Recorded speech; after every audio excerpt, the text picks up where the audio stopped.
Apa pendapat Ustadz mengenai Islam Nusantara yang menyanyi sebelum sholat 5 waktu? Mungkin itu pertanyaan terakhir. Iya, ya ini sebenarnya bahagian dari dahsyatnya Ghazul Fikri, perang pemikiran, perang ideologi yang dilansir oleh musuh-musuh Allah. Ya. Kalaulah kita mau jujur dengan diri kita sendiri, kita sudah tahu bahwa Islam ini sempurna. Islam yang dibawa Nabi Muhammad SAW itu sempurna. Ya. Sampai-sampai kita dianjurkan membaca wirid setiap pagi dan sore, raditu billahi rabba wa bil islami dina wa bi Muhammadin sallallahu alaihi wasallam nabiyya. Aku ridha ya Allah engkau sebagai Rabb, aku ridha ya Allah Islam sebagai din, jalan hidup, dan aku ridha ya Allah Nabi Muhammad SAW sebagai nabi. Ya. Jadi artinya apa? Artinya Islam ini terlalu besar tradisinya untuk kemudian seorang muslim merasa dirinya hebat dengan memunculkan gagasan sebuah Islam yang terlokalisir gitu loh. Aneh sekali.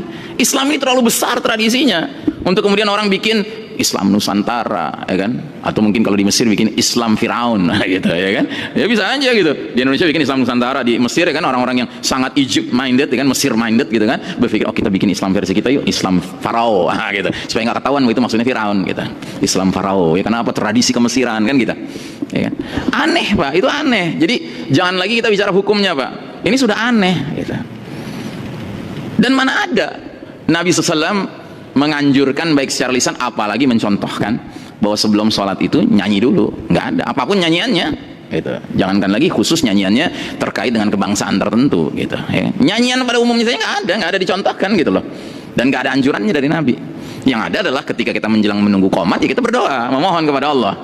Padahal datangnya Islam ini justru untuk menyatukan hati-hati yang berasal dari berbeda-beda warna kulit, berbeda-beda bahasa, berbeda-beda latar belakang. Masya Allah, seperti yang dicontohkan oleh generasi terbaik para sahabat radhiyallahu anhum ajmain. Ingat, para sahabat Muhajirin Ansor itu nggak semuanya Arab, nggak semuanya Arab.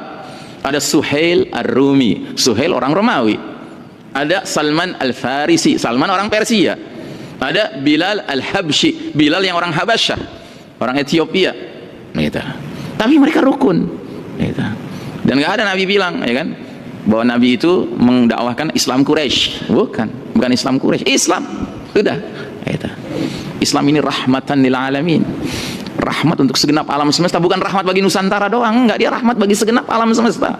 Kok kemudian dikecilkan maknanya menjadi Islam yang sekedar se-Indonesia, se-Nusantara, ya. Ini tampak-tampaknya ada efek dari Ghazul Fikri yang masuk kepada penggagas-penggagas Islam Nusantara itu, ya kan? Mudah-mudahan kita terlindungi dari efek Ghazul Fikri apapun bentuk dari efek itu, ya. Wallahu a'lam bishawab.